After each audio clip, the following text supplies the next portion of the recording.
వారాహి స్తుతి.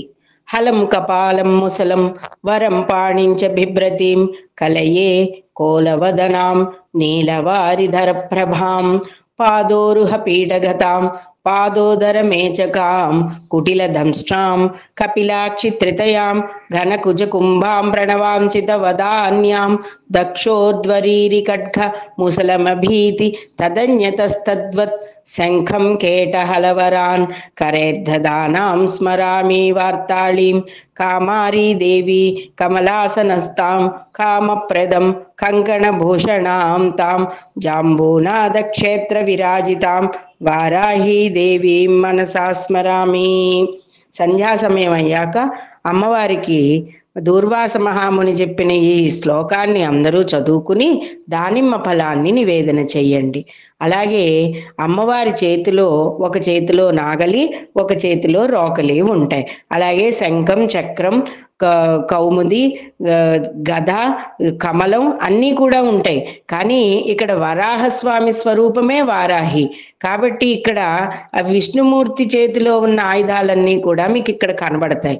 కానీ అమ్మవారు లలితాదేవి యొక్క ఆజ్ఞాభృకుటి నుంచి అమ్మవారు వారాహీదేవి వచ్చింది కాబట్టి ఆ లలితాదేవి ప్రాణశక్తికి కావలసిన ప్రాణులందరికీ కూడా ప్రాణశక్తి ఎలా కావాలో వాటికి కావలసిన ఆహార పదార్థాలని అందించేలా ఈవిడిని వారాహీదేవిని ఆజ్ఞాపించింది.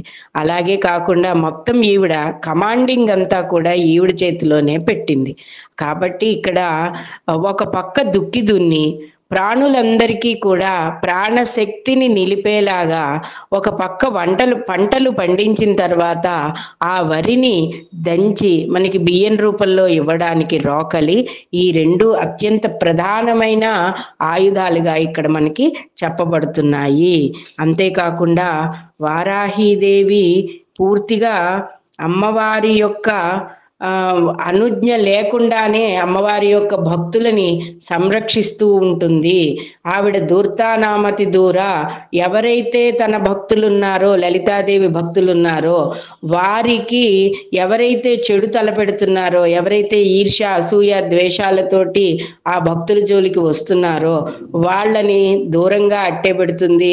వారిలోని మాలిన్యాన్ని కాఠిన్యాన్ని కూడా తుడిచిపెట్టి చక్కటి మనుషులుగా మాత్రం తయారు చేస్తుంది. వాళ్ళనే కాదు, భక్తులలో కూడా ఏ లోపాలున్నా కూడా ఎవరైతే స్మరిస్తూ ఉంటారో వాళ్ళల్లో కూడా ఇటువంటి మాలిన్యాలన్నింటినీ పోగొట్టి చక్కటి మనుషులుగా మాత్రం తయారు చేస్తుంది. శుద్ధ మనస్వరూపులుగా తయారు చేస్తుంది.